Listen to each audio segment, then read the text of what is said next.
नमस्कार, खबर समय जगत में आपका स्वागत है। मैं हूं आपके साथ अंकिता और आइए अब खबरें देखते हैं विस्तार से।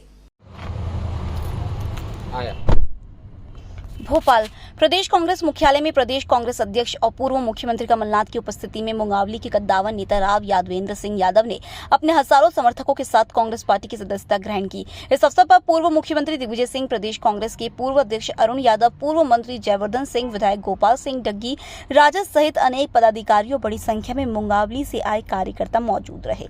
इस मौके पर पूर्व मुख्यमंत्री कमलनाथ ने कहा कि बड़ी खुशी का दिन है कि राव यादवेंद्र सिंह यादव, जिनके पिता देशराज यादव मुंगावली से 3 बार विधायक रहे, यह आज कांग्रेस ज्वाइन कर रहे हैं।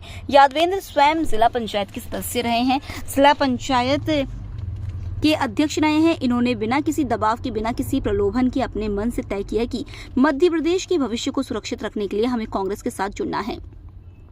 उन्होंने कहा कि जब चुनाव नजदीक आते हैं, शिवराज सिंह जी को घोषणाओं का नशा सवार हो जाता है। वे सोचते हैं कि अपनी घोषणाओं से और तरह तरह की प्रलोभन देकर मध्य प्रदेश की सरल स्वभावी जनता को गुमराह कर पाएंगे।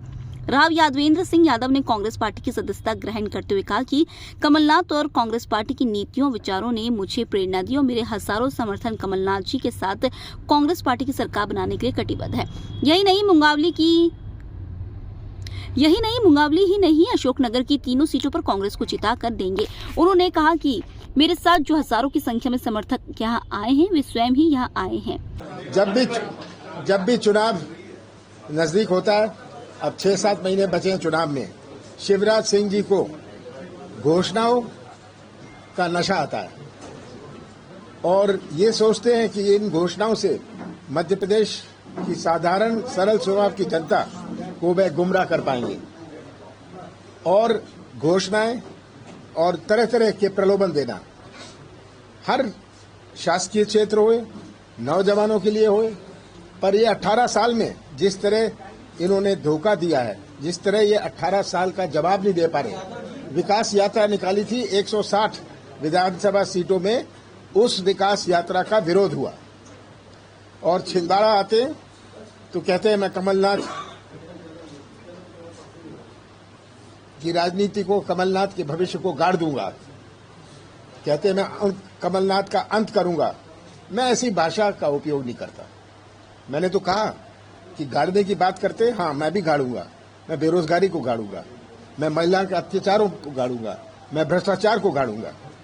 ये जो राजनीतिक स्तर में ये आ रहे हैं, बड़ी दुख की बात है कि जो इतने वरिष्ठ मुख्यमंत्री हैं, 18 साल या लगभग 18 साल मुख्यमंत्री रहे। मैंने तो कहा ये जो महिलाओं, इनको आप बहनें याद आई हैं।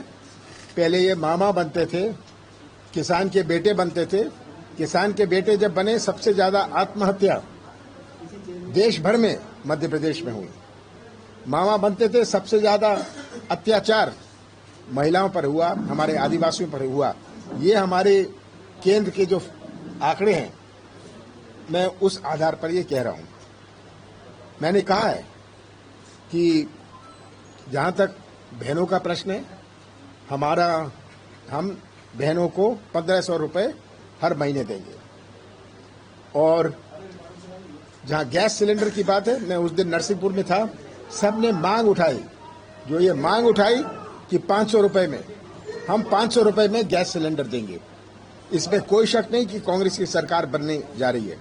बीजेपी बौखलाई हुई है, कार्यकर्ता से लेके मुख्यमंत्री तक ये बौखलाए हुए हैं, इनके विधायक बौखलाए हुए हैं क्योंकि ये जनता का चेहरा देख के, आज जनता का चेहरा देख के, जहां हर वर्ग मध्य प्रदेश का परेशान है, ये फैसला मध्य प्रदेश का 6-7 महीनों में होने वाला है।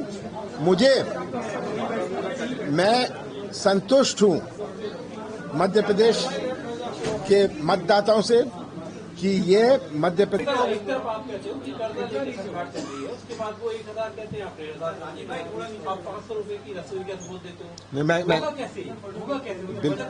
देखिए, मैंने इसका पूरा हिसाब लगाया है।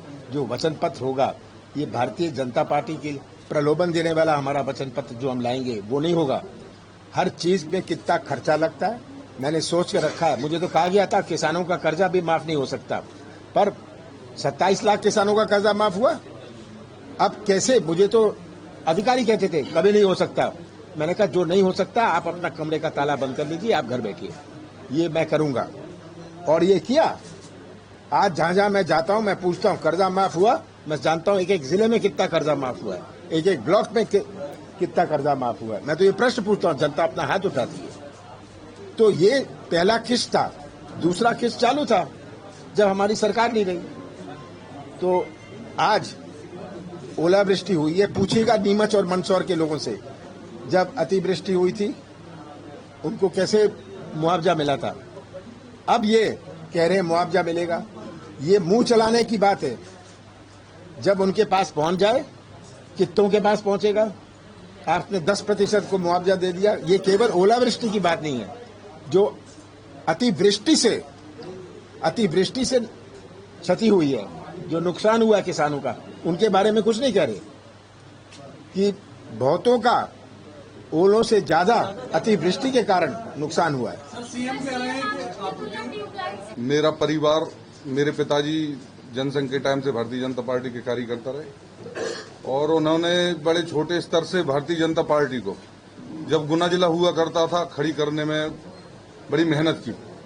वो जिलाध्यक्ष भी रहे और संगठन में कई पदों पर रहे और बड़ा संघर्ष करके उन्होंने भारतीय जनता पार्टी को दोनों जिलों में खड़ा किया और वो 3 बार विधायक भी रहे। हमारे परिवार से मेरी माताजी जिला पंचायत में अध्यक्ष भी रहीं।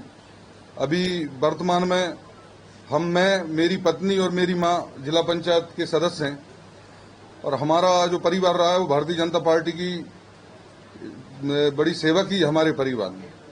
परंतु 3 वर्ष लगभग जब से श्री सिंधिया जी भारतीय जनता पार्टी में आए, तब से हमारे जो जिला था अशोकनगर, उसमें जो भारतीय जनता पार्टी के जो पुराने कार्यकर्ता थे, जो निष्ठावान कार्यकर्ता थे, जिन्होंने अपना खून पसीना बहाकर भारतीय जनता पार्टी को आज इस मुकाम पर पहुंचाया था, कहीं न कहीं उन लोगों के साथ उपेक्षा होने लगी, दोयम दर्जे का व्यवहार होने लगा, भेदभाव होने लगा और दिनों दिन भ्रष्टाचार बढ़ता गया।